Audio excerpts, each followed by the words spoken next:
Hello friends, एक बार फिर से आ गए हम अनदर वीडियो लेके, जिसके अंदर हम कॉमनवेल्थ एज को हम कर रहे थे इससे पहले वाले वीडियो में। और आज वाले लेक्चर में भी हम करेंगे कॉमनवेल्थ एज को।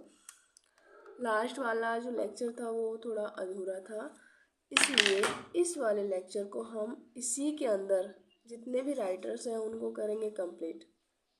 ठीक है, तो अगर हम बात करें राइटर्स की तो वो हो जाएंगे हमारे, जैसा कि मैंने बताया था, जॉन मिल्टन जो है हमारे कैरोलाइन एज के अंदर आते हैं, लेकिन वो हमारे कॉमनवेल्थ एज के अंदर भी आते हैं। ठीक है, क्योंकि एज भले ही चेंज हो रही है, राइटर तो अभी जिंदा है ना, वो तो अभी राइटिंग कर रहे हैं।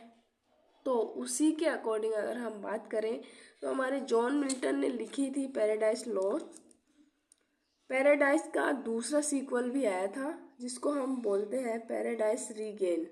ठीक है, ये हो जाता है हमारा। और इसके बाद जो लास्ट वाला आता है इनका वर्क, वो होता है सैमसन एगोनिस्ट। ठीक है, ये वाला भी आता है।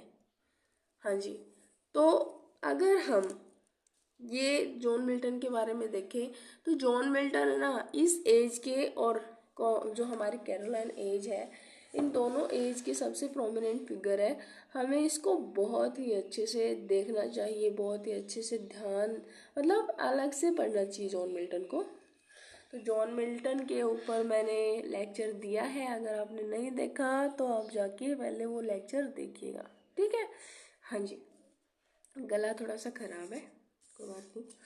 हाँ, तो इसके बाद में राइटर आते हैं हमारे। देखो, कॉमनवेल्थ एज के अंदर ज़्यादा राइटर नहीं है ना, कुछ कुछ राइटर ही हैं, बट जो है वो मैं आपको बता रही हूँ और वही आपको करने भी है। ठीक है, तो ये जो थॉमस होब्स है, थॉमस होब, ये जो हमारे राइटर है, इनका एक वर्क आता है लेवियाथन। ये वर्क ज़रूरी है थोड़ा। ठीक है, ये इनका फेमस वर्क है, ये बहुत बार पूछा जाता है। ठीक है, तो आपको याद रखना है। एंड्रयू मार्वल की अगर हम बात करें तो उन्होंने ये वर्क लिखा है to his coy mistress the garden. ये दो वर्क लिखे हैं। एंड्रयू मार्वल का जब भी नाम आएगा ये वर्क जरूर देखने को मिलेगा।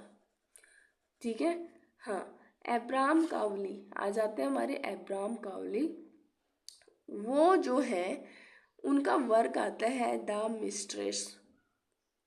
ठीक है, उनका जो वर्क आता है वो आता है द मिस्ट्रेस और पिंडारिक ओड्स। ठीक है, एब्राहम कावली जो है उन्होंने ये पिंडारिक ओड्स लिखी हैं और ये पूछी जाती है एग्जाम में, हमें पढ़ना है, हमें छोड़ना कुछ नहीं है, हमें सारी चीज़ों पे फोकस करके चलना है।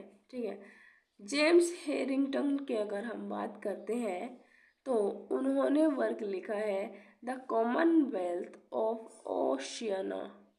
ठीक है, कॉमनवेल्थ ऑफ ओशियाना, ये कर लेना है। अगर हम लास्ट वन राइटर की बात करें, sir Thomas brown. Sir Thomas brown जो है हमारे, वो रिलीगो मेडिसी। ठीक है, रिलीगो मेडिसी, ये वर्क आ जाता है। और दूसरा वर्क आ जाता है अर्न बरियल। ठीक है, तो ये दो राइटर्स हो गए।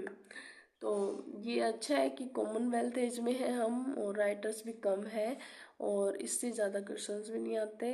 क्योंकि गला खराब, अगर कोई ढंग की एज होती तो मैं सच्ची में ये तो खराब हो जाता सब कुछ। अब कोई बात नहीं, ये इतना आपको कर लेना है, इतने में बहुत कुछ आपको समझ आ जाएगा। ठीक है, तो मैंने बता दिया था कॉमनवेल्थ एज के बारे में कि क्या क्या चीज़ें हैं। ये हमारे कॉमनवेल्थ में ओलिवर क्रोमवेल जो है हमारे लीडर रहे हैं। इनके अंडरशिप में सारा जो इंग्लैंड था वो काम कर रहा था। लंदन इनकी लीडरशिप में था क्योंकि यहाँ पर किंग का रूल ख़त्म हो चुका था और अब ये क्या एक प्यूरिटन थे और अब ये यहाँ पर क्या करते हैं, पार्लियामेंट वगैरह का इस्टेब्लिशमेंट करवाते हैं। ठीक है, तो ये चाहते थे कि यहाँ पर लोगों की चले, ना कि किसी किंग वगैरह की। ठीक है, हाँ जी, तो ये लेक्चर हुआ है हमारा कंप्लीट। आज के इसी लेक्चर में बस इतना ही। इसके अलावा हम लेके आएंगे नेक्स्ट लेक्चर, उसमें हम देखेंगे अच्छे से अनदर एज को, अनदर राइटर को। Thank you so much.